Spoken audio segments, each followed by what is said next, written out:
Hello everyone, welcome to తాలింపు studio.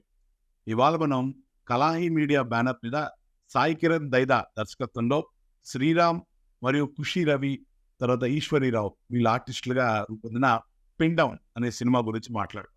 ఇది ఒక హారర్ ఫిల్మ్. ఇది లాస్ట్ December 15th థియేటర్లో రిలీజ్ అయింది. ఆ రివ్యూస్ అక్కడెక్కడ అందరు బాగుందన్నారు, కానీ ఎందుకన్నా థియేటర్లో పెద్ద సౌండ్ చేయలేకపోయింది. సినిమా గురించి చూసిన చాలా మంది వరకు 60% వరకు బాగుంది అని అయితే చెప్పారు. సరే, ఆహాలో రిలీజ్ అయిందని చెప్పి పెన్ డౌన్ సినిమా తాలింపు టీం చూడడం జరిగింది. అయితే సినిమా కథ విషయానికి వస్తే, కొత్తగా ఉద్యోగం కోసం ఒక ఊరు వచ్చిన యాంథోనీ, అతని భార్య, అతని అమ్మ, అతనికి 2 ఆడపిల్లలు. వీళ్ళు కొంచెం ఊరికి దూరంగా ఉండే ఒక ఇల్లు కొనుక్కొని ఆ ఇంట్లో దిగడం జరుగుతుంది. అక్కడి నుంచి దగ్గరలోనే ఒక రైస్ మిల్‌లో అతను శాలరీకి వర్క్ చేస్తున్నాడు.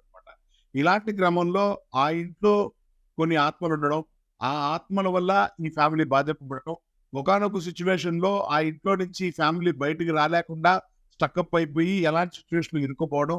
అట్ ద సేమ్ టైమ్ ఆ టైంకే ఈ ఎగ్జారిస్ట్‌గా ఉండే ఈశ్వరీరావు గారు అన్నమ్మ అనే క్యారెక్టర్‌లో ఎంటర్ అయ్యి వాళ్ళ ప్రాబ్లమ్‌ని ఆమె ఎలా సాల్వ్ చేశారు, సాల్వ్ చేయడానికి అసలు ఆమెకి ఈ కథకి ఉన్న రిలేషన్ ఏంటి, ఆ తర్వాత అసలు అవసరాలు శ్రీనివాస్ ఈ కథలో ఏంటి అనే దాని మీద ఇంట్రెస్టింగ్‌గా ఈ కథ రూపొందిందని చెప్పాలి. కథ పరంగా ఓకే, నాట్ బ్యాడ్ కథ.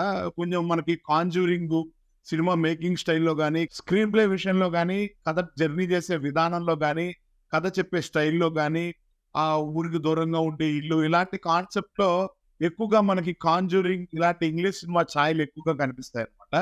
పర్లేదు, అలాంటి ఛాయలు కనిపించినా కూడా ఆల్మోస్ట్ ప్రీ క్లైమాక్స్ దాకా కూడా సినిమాని చాలా ఇంట్రెస్టింగ్ గానే నడిపారని చెప్పాలి. ప్లస్ ఆర్టిస్టులు అందరూ బానే చేశారు. ఒక్క శ్రీరామ్ గారికి మదర్‌గా చేసిన ఆవిడ క్యారెక్టర్ మాత్రమే ఎందుకో కొంచెం అబ్రాక్ట్‌గా అనిపించింది. మిగతా ఆర్టిస్టులందరి పెర్ఫార్మెన్స్ బానే అనిపించింది. అక్కడక్కడ చిన్న లాగ్. ఓవరాల్‌గా సినిమాని ఒక 15-10 మినిట్స్ క్రిస్ప్‌గా ఎడిట్ చేస్తే ఇంకొంచెం బాగుండేది.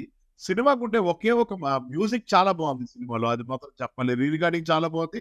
కెమెరా వర్క్ కూడా ఓకే, బానే ఉంది. సీజీ షాట్స్ తక్కువగా దాని మీద డిపెండ్ అయినా ఆయన కాడికి నీట్‌గా చేశారు. ఓవరాల్‌గా ఓకే ఫిల్మ్. అయితే ఈ సినిమాకుండే మైనస్ పాయింట్ ఏంటంటే క్లైమాక్స్. లాస్ట్ 10-15 మినిట్స్ కథని కంక్లూడ్ చేసే విషయంలో ఎందుకనో డైరెక్టరు, మరి ఆయన రాసుకున్న విధానం కవి సిద్ధార్థ అని ఆయన, ఇంకొకరు ఎవరో ఇద్దరు ఈ సినిమాకి ఈ కథ సమకూర్చారనమాట. మరి కథలో ఈ మిస్ అయిందా, లేకపోతే కంటిన్యూటీ కోసమని అలా ఎండ్ చేశారా తెలీదు గానీ, ఆ ఫ్లాష్ బ్యాక్‌లో జరిగే క్యారెక్టరు అది ఎందుకో అంతగా ఈ సినిమాకి అప్ టు ద మార్క్ అనిపించలేదనమాట. ఇంకేదన్నా బెటర్ ఫ్లాష్ బ్యాక్ బెటర్ ఈ క్లైమాక్స్ కానీ ఇచ్చుంటే గనక ఖచ్చితంగా బెటర్ అవుట్‌పుట్ అయ్యుండేదని నాకు అనిపిస్తుంది. బట్ ఎనీవే, ఓటీటీలో ఆహాలో ఫ్రీగా చూస్తాం. మనందరికి ఓటీటీ సబ్స్క్రిప్షన్స్ ఇవాళ ఉంటున్నాయి కాబట్టి, అలాంటి టైంలో ఓటీటీలో మీరు ఈ సినిమా చూడటానికైతే మీ టైంని మీరు స్పెండ్ చేయొచ్చు. అండ్ వీకెండ్ హ్యాపీగా మీరందరూ కూర్చొని చూసే సినిమాలా ఉంటదన్నమాట. ఫ్యామిలీ అంతా కూర్చొని బాగా ఎంజాయ్ చేసే ఒక హారర్ ఫిల్మ్. చాలా రోజులైంది 'మసూదా' తర్వాత మళ్ళీ మనకి కొంచెం బెటర్ హారర్ సినిమా ఏమీ రాలేదు. ఆర్టిస్టుల పరంగా, మ్యూజిక్ పరంగా, కెమెరా వర్క్ పరంగా సినిమా అంతా బాగుండటం మూలాన ఖచ్చితంగా ఆహాలో మనందరం చూసి ఎంజాయ్ చేయొచ్చు. మీ అందరి ఒపీనియన్స్‌ని మీరు చూసి మాకు కామెంట్స్ రూపంలో తెలియజేయండి. మరిన్ని రివ్యూస్‌తో మీ ముందుకు వస్తూనే ఉంటాం. సైనింగ్ ఆఫ్, కళా Sandeep. Please like, share and subscribe తాలింపు స్టూడియో.